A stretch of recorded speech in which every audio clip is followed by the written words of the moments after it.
Hi, my name is Jaime Ibone. We're going to run you through a little chest workout today. Throw a little calves in there. Maybe getting ready for a couple shows coming up, but I'm not sure. But we'll see what we can do today. Teach some different exercises. Vertical grips just help me hold on to the dumbbells a little easier, so I don't got to worry about them as much.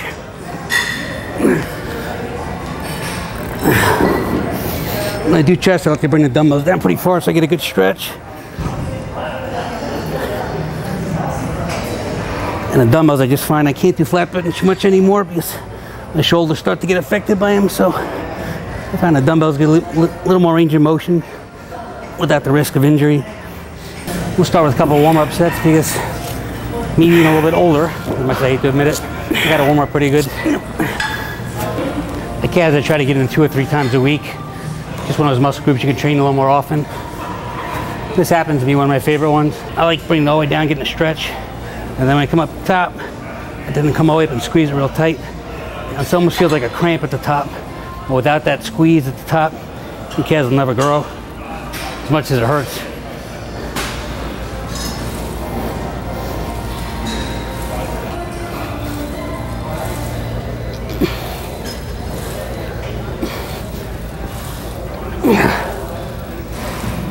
Now I'll vary my toe position sometimes.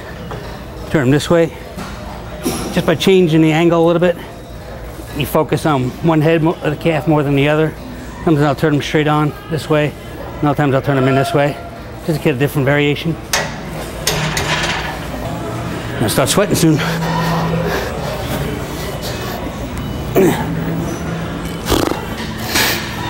lot of people have a hard time bringing these up, but if you learn how to use your legs to bring the dumbbells up instead of trying to use your upper body, it's a lot easier, safer too. Just gonna bring it back and turn them, bring them up. You know what got me into bodybuilding is I kind of went to that first show, like I said, to Southeastern, and I'm just kind of fascinated that guys can get themselves in that kind of shape. So I basically hired a trainer, and he taught me how to do everything, and I watched myself change, you know, over time. I gave him about a year, and we put on some size and leaned out, and I did pretty well in my first show, which was actually a Seminole Classic. I missed the overall by a point. But needless to say, I got hooked at that point. And that's what I always tell my clients. You're typically going to do a show, and 1 of 2 things will happen. Either you're going to do it, and you probably never want to do it again, or you do it and you get hooked. Me, I guess in a good way, I got hooked. So, you know, I've been competing now for 15, 16 years. Come close to a pro card a few times. I won the USA's as a middleweight in 05. I've won my class at the Masters Nationals. I've won my class at the North Americas. So I've done more than I ever probably thought I would accomplish in the sport. I've won a bunch of shows in Florida, overall Southern USA. I've won the Florida twice. I won the Sunshine Classic overall, Southeastern USA. So there's been quite a few, and it's rewarding. I mean, to do a show and put yourself through the diet and the workouts, it's not like a team sport where a team can do well and you can play bad and still do well. With bodybuilding or figure or whatever it is you're going to do, you have to give it 100%, and you're the only one that can make yourself do your best. One of the best benefits of getting in some kind of decent shape and having a job that I have, I found over the years it's really rewarding. So I've helped a lot of people, whether it's lose weight, gain muscle, compete, and to watch someone change, whether it's a 2-month span or a year span or a 5-year span, it's really rewarding. Fortunately, I've been fairly lucky to get some pretty good clients. But at the last show we went to, it was actually Deacon Warner's show, the Mid-Florida. I was sitting in the audience and I was looking around, and the 2 girls on stage that were trophy girls were both my clients. One of the guest posers was my client. One of the photographers was.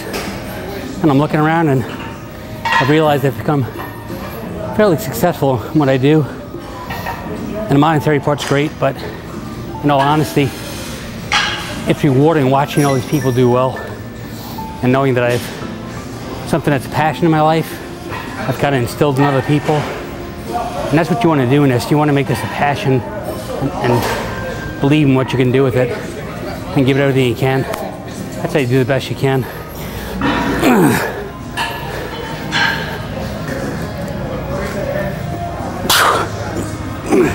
You know, I tend to stay in shape most of the year round. Some guys like to bulk up a lot in the off season just to put on more muscle. Me, I don't know, part of it's just what I do for a living, and you know, images a lot. So if I look like I'm in good shape, it tends to keep my business moving more, because I train regular people besides competitive people.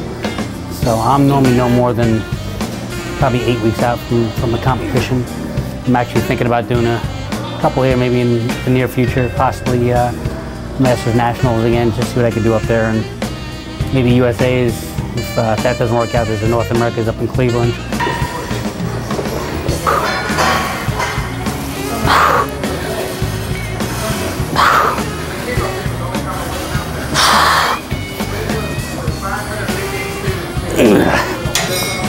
It's a hammer strength one. I tend to like it. Let you get a real good stretch. Again, the main focus being you got to come up on your tiptoes if you want your calves to grow. So I keep my knees slightly bent. I come forward, squeeze that calf real tight. Let me get a full stretch. Roll the way forward, squeeze it, and you get a stretch. You don't feel that cramp at the top of each movement. Calves aren't going to look the way you want them to. And calves are partially genetic, but people use that for an excuse. You got to train them hard, and you got to train them right.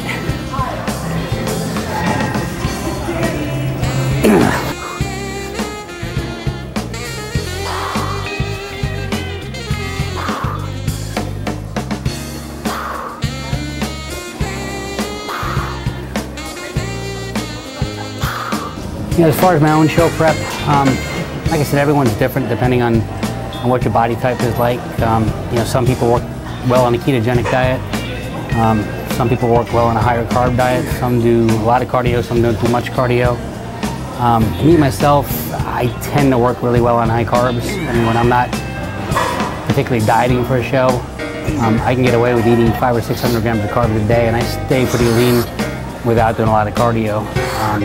When it comes time for show prep, I'll slowly cut it down. And that varies depending on how well my body's reacting, and that's kind of the same thing I do with other clients. But you know, this time I went from 600 carbs down to about 250, and I went from doing no cardio to doing 40 minutes 5 times a week, and I just responded really well, and I got pretty lean just from doing that. Now, the problem is that's not to say that that same diet's going to work for someone else, because it won't. Some people it will, others have to do a lower carb diet, and it's not always dependent on how big you are, how small you are. I've got a guy I train that's 250 pounds that if he's not on low carbs and a little bit of fat, he won't respond well. And if I gave him the kind of carbs I eat, he would probably get fat.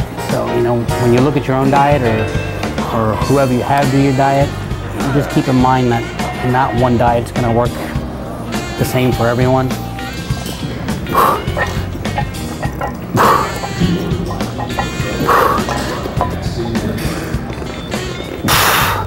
It's important to get the negative tension sometimes in the last set, the last rep. Bring it down real slow, just get a nice negative burn out of it. Okay, another drink of water.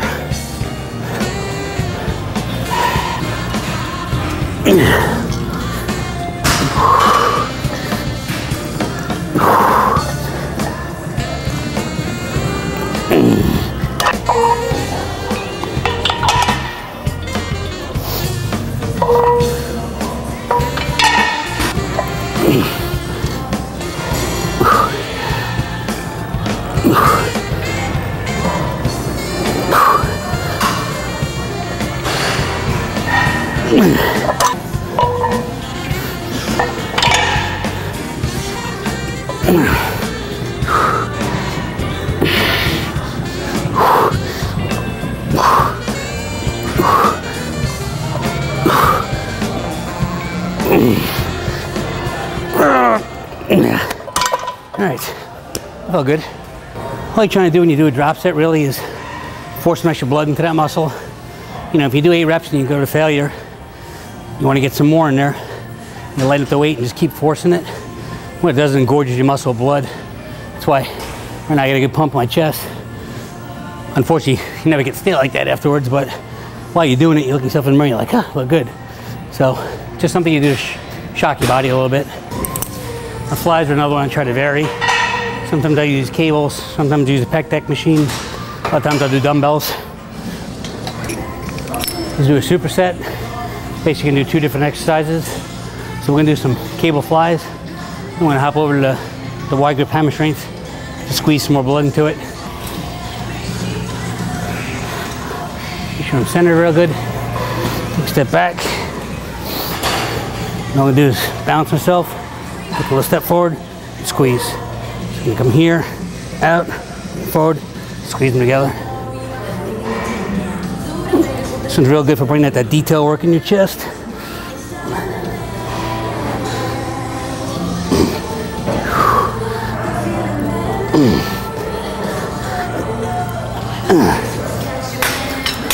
I'm going to come right over here and squeeze real tight.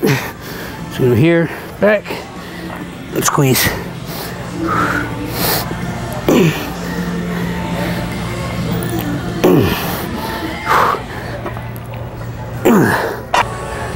I'll show you a little exercise I discovered on accident one day for my calves.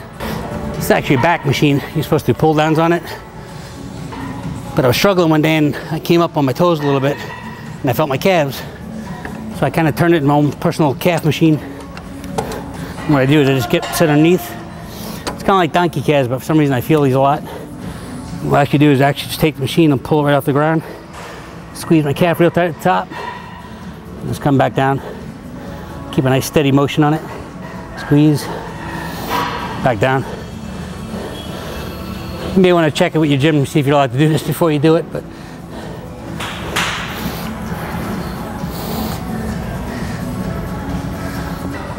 I can't think of anything more rewarding than watching someone get in the best shape of their lives. I mean, I have a girl who did her show for the first time, actually at Mid-Florida. She didn't win, but she went from 145 pounds to 113 pounds in a 16-week span. To her, she won because she did everything she needed to do, and she looked the best she had looked in 15 years. So when I can help someone do that, and I see the joy in their face and how happy they are and the sense of accomplishment they have, it makes me feel really good about what I do. And if you've ever seen me at a show, I'm the first one to be yelling my competitors do well. If they win, I'm the one that's jumping up and down the stands and probably more excited than they are. So I take it to heart because I know what it's like to go through it, because I've been doing it for so long myself. And when I won the USA's in 05, and I didn't go there expecting to win, I just went to do my best. And when you get called first place in a show like that, or any show, and you know what you put yourself through to get in that position, I mean, I dropped right to my knees, which may be a little over extreme, but I can't even explain the sense of accomplishment. It's better than probably just about anything I've ever done, besides maybe having kids or stuff like that. But as far as something you could do every day for a lifestyle and for a living, and help people reach their goals, I can't think of any other job I'd rather do. So I'm truly blessed in that nature. You know, if you ever want any help or ever just have general questions, I mean, the best way to get hold of me is just like everyone else on Facebook. You can look up my name, it's Jaime, J-A-M-I-E, and the last name is spelled I-B-O-N-E. The company's name is Ironclad Physique, and I'd be happy to do anything I can to help you get to your goals, no matter what it is. Should be it for the workout. A little abbreviated, but I don't think it's enough. So, hope you liked it.